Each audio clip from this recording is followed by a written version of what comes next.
O economista Fábio Pina está conosco aqui no Cenário Econômico. Pina, bem-vindo. Obrigado. A gente já falou disso num tema anterior, na sua vida anterior aqui, e eu perguntava justamente naquele momento qual a saída, porque em algum momento esse problema da inadimplência vai se assemelhar ao drama que nós tivemos nos anos 80, começo dos 90, da hiperinflação. Passa a ser um problema estrutural do país. Não é meramente uma conjuntura de momento, não é porque eu tenho 60 milhões de pessoas que estão negativadas. Se elas estão negativadas, elas estão fora do consumo. Mesmo que a economia retome, que ela consiga, digamos, tornar-se com os pagamentos em dia, do mês, ela vai ter um passivo, e um passivo gigante, numa taxa de juros exorbitante que os bancos cobram.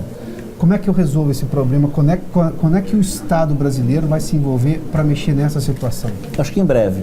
Eu sou um otimista nesse aspecto, porque a gente começou a ler. Primeiro, otimista porque você, esse programa e vários, a gente começou a ver, tem ouvido já há 2 ou 3 meses, muita gente começou a se preocupar com isso de fato. É bom que as pessoas comecem a se preocupar com um problema que ainda dá tempo de ser resolvido. Então esse é o primeiro ponto de otimismo, dá tempo de ser resolvido. Me preocupa muito mais a taxa de juros, que é muito alta, do que o volume total. Claro que uma taxa de juros muito alta, mesmo sobre um volume de inadimplência, um volume de crédito pequeno, acaba se tornando um problema. Claro. Né? Imagina um país como os Estados Unidos, que o grau de endividamento é muito maior, eles não poderiam ter taxas médias de 40%, 50% ao ano. A taxa do pior crédito lá, se você não tem nenhum histórico de crédito e for comprar um automóvel, por exemplo, ele é 17% ao ano. Essa é a taxa ruim não é nem do mal pagador, do que não tem histórico. Aqui no Brasil nós estamos falando de taxas de 300. Mas da última vez que a gente esteve aqui no programa para agora, por exemplo, a taxa do cartão de crédito, a gente conversou sobre isso, por conta das medidas que o Banco Central adotou corretamente, de não deixar o próprio indivíduo se enforcar e nem o banco deixar dar corda demais, caiu de 400 para algo bem mais baixo, que é 300 e poucos %. Mas é uma queda, então mostra que é a solução. Segundo, o volume da inadimplência são 60 milhões de pessoas, 20 milhões de famílias, 15 a 20 milhões de famílias, é o que a federação apura também. A FEComércio também apura, a gente tem mais ou menos entre 15 e 20 milhões de famílias no Brasil, é por aí. Se você pegar o total de volume já de inadimplência, das contas não pagas há mais de 90 dias, são 40 bilhões. Se você pegar dessas empresas, as 5 milhões de empresas, principalmente as pequenas, o total de inadimplência não paga são 50 bilhões. Não é muito dinheiro. E claro, 90 bilhões são 90 bilhões, mas não é um problema ainda em si o volume dessa inadimplência, e sim a taxa de juros está em cima dela. Antes de se gerar uma bola de neve com isso, e aí nós termos um problema que não vai dar jeito, quer dizer, quando eu conseguir emprego eu já estou tão endividado que vou passar 2 anos pagando dívida só, antes de comprar uma agulha, o governo tem como fazer. A federação está trabalhando num projeto que vai ser apresentado em breve, de um encontro de contas. Sim, a federação está trabalhando num projeto. Acho que os bancos públicos, principalmente o BNDES, têm muito a contribuir. Em vez de ficar escolhendo campeões que a gente viu no que deu, no final das contas, e escolherem campeões, botarem R$1,5 trilhão de reais, R$1,5 trilhão de reais em 8 anos. Que o Pina faz menção foi a escolha durante o governo Lula de colocar muito dinheiro abaixo, um crédito muito barato do BNDES. Nós pagando, o contribuinte pagando. Desenvolvimento Econômico e Social, ou seja, dinheiro do contribuinte, tem dinheiro do FAT lá. Sim, do trabalhador. Sim. Em algumas empresas, a JBS foi uma das agraciadas com esse monte de dinheiro. Sim, as empresas X, a JBS. Onde chegou a JBS e por quê? E onde está a JBS? Se só tivesse o problema da toda a corrupção que envolveu, todos os problemas que a gente já sabe, mas eu tivesse uma taxa de desemprego baixíssima, eu falo, bom, teve um custo que é ruim, não é justificável, mas algum efeito positivo teve. Não, nós tivemos todos os custos e estamos com 14 milhões de desempregados. Pina, você fez menção, o BNDES pode participar, digamos, da inadimplência para tentar ajudar na inadimplência das empresas. Sim. Tá. E do consumidor. A do consumidor. Porque tem um detalhe, a Serasa conta que o ticket médio da dívida hoje, é baixo. Desses os 61 milhões, é de 1.100. É baixo. E tem um outro detalhe.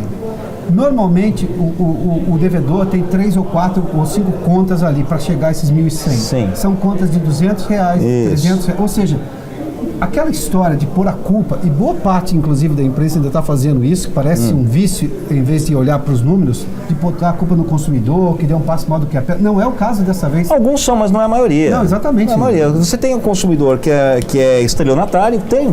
uma minoria, né? O cara que tomou o empréstimo nunca quis pagar. Esse você não vai recuperar, mas ele não quer ser recuperado.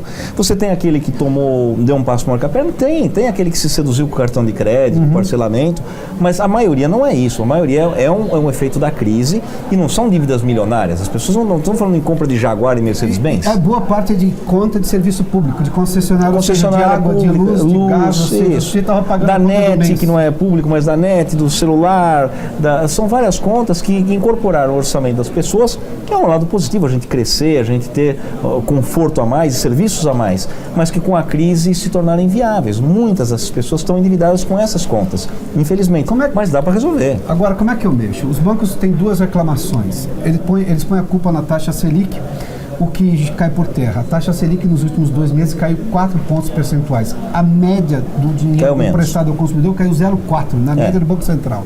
Ou seja, é 1/10 do que caiu. Os bancos, a média caiu 1/10 do que caiu a taxa Selic. Bom, a taxa Selic pode cair mais? Pode, a inflação está baixa, ou seja, provavelmente o Banco Central deve cair mais 1 ponto percentual agora na próxima reunião, semana que vem, de julho, né? Provavelmente semana que vem, exatamente. Agora, a outra culpa é do compulsório. Muito dinheiro fica lá justamente parte da poupança para financiar a dívida do governo. Mas só no compulsório, essa taxa de juros, aí é um exagero. Eu não gosto de colocar a culpa num evento só, não só nos bancos, nem só no consumidor. É um conjunto, é um pacto de mediocridade que foi feito no Brasil nos últimos anos, em todos os setores. No varejo, na indústria, na falta de concorrência, o consumidor às vezes desatento, o banco pouco preocupado com...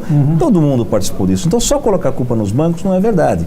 Que os bancos têm lucros grandes? Tem, mas eles pagam imposto para isso. E eu também faria o mesmo. Se o consumidor está disposto a pagar muito para mim, por que eu vou vender para ele barato o dinheiro? Aí é um problema de concorrência, é um problema fiscal, porque o governo inchou de tamanho. Quando ele enche de tamanho, ele é um grande cliente dos bancos. O pouco que sobra para o banco emprestar para nós, ele cobra quanto ele quiser, porque eu já tenho um clientão, para que eu vou me preocupar? Então, na realidade, é um pacto social ruim. Com risco quase zero, ou cliente com o risco mais baixo possível e muito fácil de você... É o que a gente fala de títulos da dívida do governo, ou seja, os bancos vão lá e compram títulos da dívida do governo que são remunerados pela Selic. E aí você tem todo, como a gente estava falando, e ainda por cima, o BNDES empresta com uma taxa subsidiada, emprestava com uma taxa subsidiada que custava ao contribuinte. Isso pressionava o tamanho da dívida pública e era uma pressão fiscal. O governo ficava mais endividado ainda, precisava ou aumentar impostos ou tomar dinheiro do mercado. Esse ciclo é um ciclo de mediocridade de política econômica que vem há muitos anos. Nós não vamos resolver no curtíssimo prazo, mas tem que começar a resolver. O Banco Central adotou várias medidas para aumentar a concorrência, adotou medidas para... Nesta gestão. O Ilan, agora a TJLP de um ano para cá, se a gente olhar... BNDES. Se você olhar de um ano para cá... com cartão de crédito, se o seu cliente de cartão de crédito é um problema, como você fala, para cobrar 450% ao ano, ou você torna ele inadimplente, né, e aí ele se dê uma chance, ou você vai dar uma outra taxa, ou vai dar uma outra carteira de crédito para ele. Isso já reduziu. Eu estou salvando o cliente dele mesmo e o banco dele mesmo. Claro. O Banco Central adotou várias medidas, reduziu alguma coisa de compulsório, conseguiu reduzir juros com a confiança. O Banco Central, só o fato de você mostrar que você vai trazer a inflação para baixo, os agentes acreditarem em parte, né? Outras ações, controle de gastos públicos. Por isso é que eu gosto da ideia de não há nada como uma boa restrição para fazer a criatividade surgir no ser humano, né? O inverno faz com que a gente crie belas roupas. Isso é verdade. Então, eu não gosto muito da ideia de quando o governo tem muita facilidade em, por exemplo, em aumentar a arrecadação. Porque ele não se preocupa com a gestão, não se preocupa com a eficiência do recurso público. Aí ele também não se preocupa com o resto. O consumidor, idem. O consumidor, quando tem muita fartura de crédito, talvez ele fique desatento um pouco. Como tivemos. 2007, crédito errado para comprar muito carro. E aí era mais maluco ainda, porque tinha um crédito enorme para você, por exemplo, comprar automóvel e um monte de restrição para você andar com o automóvel. Essas coisas, o país parece que ele não se fala. Eu ficava imaginando uma reunião ministerial onde cada um falava uma coisa e o presidente concordava com todos. Falou assim, não dá, gente, porque um fala para comprar carro, o outro fala que não pode andar de carro na cidade, o outro... É uma reunião de malucos e a gente concorda com todos ao mesmo tempo. Aparentemente, nós temos agora um consenso, né? A gente tem uma direção para andar. O BNDES está fazendo parte desse consenso nesse momento, tem um papel muito grande e digo mais, esses 40 bilhões, por exemplo, que o total da dívida não paga dos consumidores da pessoa física, eu não preciso emprestar os 40 bilhões para consolidar dívidas. Eu empresto para você que deve para mim. Se você me pagar, na realidade eu não empresto, eu já dou diretamente. Nós estamos montando um projeto, a federação está montando um projeto. A hora que eu recebo, eu sou um credor.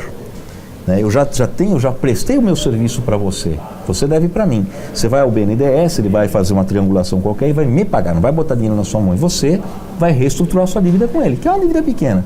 Eu também devia para um terceiro, talvez eu não precise tomar o dinheiro lá. Porque eu recebendo de você, eu faço um encontro de contas. Você vai fazendo encontro de contas que esse problema se torna menor. Então, antes dele virar uma bola de neve, uma taxa de juros enorme, dá para fazer. Tem muito a se fazer a um preço barato. Pina, 30 segundos, rapidinho. Essa possibilidade do aumento de impostos aí? Novamente. Evidentemente é uma especulação ainda. Eu acho que é ruim qualquer aumento de impostos nesse momento, né? Até porque, como eu falei, a restrição é muito boa para a gente gerar eficiência. Se eu tiver facilidade de aumentar a arrecadação, talvez o governo se perca novamente. Voltando à sua menção anterior. Fábio Pina conversou conosco, economista da FEComércio.